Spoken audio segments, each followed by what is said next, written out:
നമസ്കാരം. അവസാനം രാഹുൽ ഗാന്ധി വയനാടിലേക്ക് മത്സരിക്കാനെത്തുന്നതിന് പിന്നിൽ വ്യക്തമായ രാഷ്ട്രീയ ലക്ഷ്യം. കോൺഗ്രസിനെ മോഹിപ്പിച്ചത് തെക്ക് നിന്നുള്ള 133 ലോക്സഭാ സീറ്റുകൾ. കേരളത്തിൽ 12 മേലെ വയനാട്ടിലേക്കുള്ള വരവ് വെറുതെയല്ല. മോഡി സർക്കാരിനെ താഴെയിറക്കാനുള്ള കഠിന പ്രയത്നത്തിലാണ് രാഹുൽ ഗാന്ധിയുടെ നേതൃത്വത്തിൽ കോൺഗ്രസ്. ഇത്തവണ കേന്ദ്രത്തിൽ അധികാരം പിടിക്കണമെങ്കിൽ 150 സീറ്റുകൾക്ക് മുകളിലെങ്കിലും കോൺഗ്രസിന് തനിച്ച് നേടേണ്ടതുണ്ട്. 2014 കോൺഗ്രസിന് ആകെ കിട്ടിയത് വെറും 44 സീറ്റുകൾ മാത്രമാണെന്ന് ഓർക്കുക. ഭരണം പിടിക്കാനുള്ള സീറ്റുകൾ വടക്കേ ഇന്ത്യയിൽ നിന്ന് ലഭിക്കില്ല എന്ന് രാഹുൽ ഗാന്ധിക്ക് ഉത്തമ ബോധ്യമുണ്ട്. പുൽവാമയ്ക്ക് ശേഷം ഉത്തരേന്ത്യയിലെ രാഷ്ട്രീയ കാലാവസ്ഥ ബിജെപിക്ക് അനുകൂലമായി മാറിയിരിക്കുന്നു എന്നാണ് വിലയിരുത്തപ്പെടുന്നത്. അതുകൊണ്ട് തന്നെയാണ് ദക്ഷിണേന്ത്യയിലേക്കുള്ള രാഹുൽ ഗാന്ധിയുടെ ചുവടുമാറ്റം. തെക്കേ ഇന്ത്യയിലെ 133 സീറ്റുകളാണ് കോൺഗ്രസിനെ ഇപ്പോൾ മോഹിപ്പിക്കുന്നത്. കേരളത്തിൽ തരംഗമുണ്ടാക്കുക എന്നതോ AI ഗ്രൂപ്പ് വഴക്ക് പരിഹരിക്കുക എന്നതോ അല്ല രാഹുൽ ഗാന്ധി വയനാട് തിരഞ്ഞെടുക്കാനുള്ള കാരണം എന്നാണ് അറിയാൻ സാധിക്കുന്നത്. രാഹുലും കോൺഗ്രസും കണ്ണുവെച്ചിരിക്കുന്നത് ദക്ഷിണേന്ത്യ മുഴുവനായിട്ടാണ്. തമിഴ്നാടും കർണാടകയുമായി അതിർത്തി പങ്കിടുന്ന വയനാട് തന്നെ തിരഞ്ഞെടുത്തത് സുരക്ഷിത മണ്ഡലമാണ് എന്ന ഒറ്റ കാരണം കൊണ്ടല്ലെന്ന അർത്ഥം. ദക്ഷിണേന്ത്യയിൽ ആകെയുള്ള സീറ്റുകളുടെ എണ്ണം 133 ആണ്. ഉത്തരേന്ത്യയിൽ ലഭിക്കുന്ന സീറ്റുകളുടെ എണ്ണത്തിൽ കോൺഗ്രസിന് അമിത പ്രതീക്ഷകൾ ഒന്നുമില്ല. എന്നാൽ BJPക്ക് വലിയ സ്വാധീനമില്ലാത്ത ദക്ഷിണേന്ത്യയിൽ തരംഗമുണ്ടാക്കാൻ സാധിച്ചാൽ ഭരണം പിടിക്കാൻ സഹായിക്കുന്നത്ര സീറ്റുകൾ കൂടെ പോന്നേക്കും. കോൺഗ്രസും കോൺഗ്രസിനെ പിന്തുണയ്ക്കുന്ന പ്രാദേശിക പാർട്ടികളും ചേർന്ന് 100 സീറ്റെങ്കിലും ദക്ഷിണേന്ത്യൻ സംസ്ഥാനങ്ങളിൽ നിന്നും നേടേണ്ടതുണ്ട്. കർണാടകത്തിൽ BJP കോൺഗ്രസിനൊപ്പം തന്നെ തുല്യശക്തിയാണ്. തമിഴ്നാട്ടിലും കേരളത്തിലും അടക്കം BJPക്ക് തിരഞ്ഞെടുപ്പിൽ കാര്യമായ റോളില്ല. എന്നാൽ ഇവിടങ്ങളിലെല്ലാം കോൺഗ്രസിന് കാര്യമായ റോളുണ്ട്. രാഹുൽ വയനാട്ടിലെത്തുന്നതോടെ ഈ സംസ്ഥാനങ്ങളിൽ കിട്ടാനുള്ള സീറ്റുകളുടെ എണ്ണം കൂട്ടുക എന്നത് തന്നെയാണ് കോൺഗ്രസ് ഉദ്ദേശിക്കുന്നത്. കർണാടകത്തിൽ ഇത്തവണ കോൺഗ്രസും JDSഉം ഒരുമിച്ചാണ് മത്സരിക്കുന്നത്.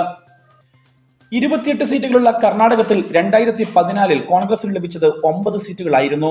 BJPക്ക് 17 സീറ്റുകളും ജനതാദൾ എസിന് 2 സീറ്റുകളും ലഭിച്ചു. ഇത്തവണ കോൺഗ്രസ് 21 സീറ്റിലും ദൾ 7 സീറ്റുകളിലും മത്സരിക്കുന്നു. 28ൽ 16 സീറ്റിലധികം ഈ സഖ്യം പ്രതീക്ഷിക്കുന്നുമുണ്ട്. അതേസമയം കേരളത്തിലാകട്ടെ ഇത്തവണ UDF തരംഗമെന്നാണ് പ്രവചനങ്ങൾ. 20 സീറ്റുകളിൽ 2014 UDFന് ലഭിച്ചത് 12 സീറ്റുകൾ. രാഹുലിന്റെ വരവോടെ സീറ്റുകളുടെ എണ്ണം കൂടുമെന്ന് കോൺഗ്രസ് കണക്കുകൂട്ടുന്നു. 39 ലോക്സഭാ സീറ്റുകളുള്ള തമിഴ്നാട്ടിലും കോൺഗ്രസിന് വലിയ പ്രതീക്ഷകളാണുള്ളത്. തമിഴ്നാട്ടിൽ DMKയുമായി ചേർന്നാണ് കോൺഗ്രസ് മത്സരിക്കുന്നത്. 2014 39ൽ 37 സീറ്റുകൾ നേടി അണ്ണാ DMK തിരഞ്ഞെടുപ്പ് തൂത്തുവാരിയിരുന്നു. ഇത്തവണ BJPയുമായി ചേർന്നാണ് മത്സരം. കോൺഗ്രസ് DMK തരംഗമാണ് അഭിപ്രായ സർവേകൾ പ്രവചിക്കുന്നത്. 20ന് മുകളിൽ സീറ്റാണ് കോൺഗ്രസ് ഇപ്പോൾ പ്രതീക്ഷിക്കുന്നത്.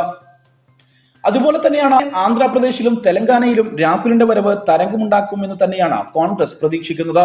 ഈ 2 സംസ്ഥാനങ്ങളിലും തിരഞ്ഞെടുപ്പിന് മുമ്പ് കോൺഗ്രസിന് സഖ്യമില്ല.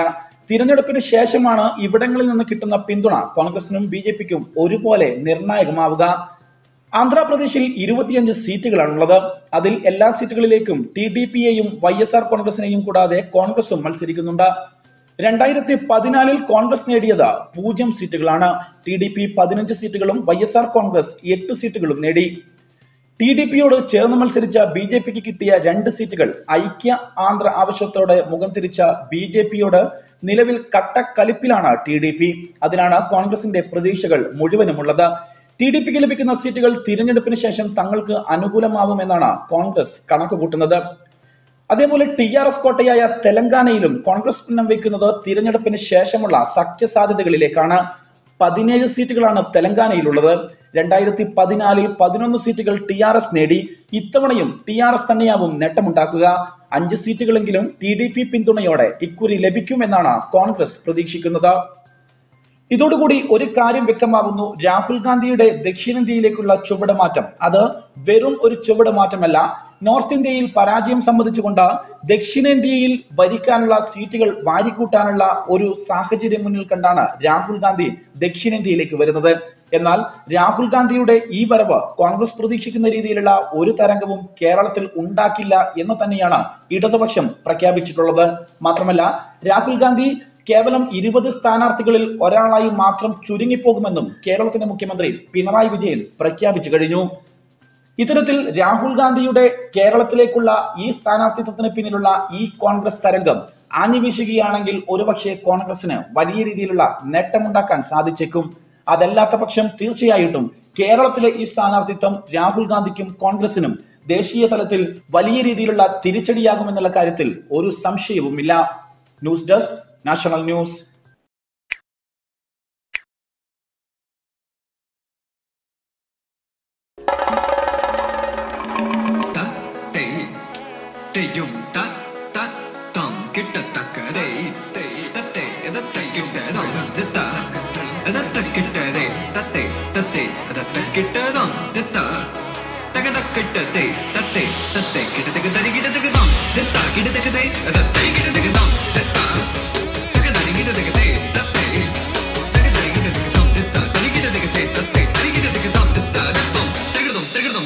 പല നാടിൻ പല വിഭവം നമ്മുടെ വില്ലേജിലും. ഓറിക്സ് വില്ലേജ്, സ്വാദും വിനോദവും ഒരുപോലെ അനുഭവിച്ചറിയാൻ വരൂ. Oryx village, highway junction, south Kanhangad.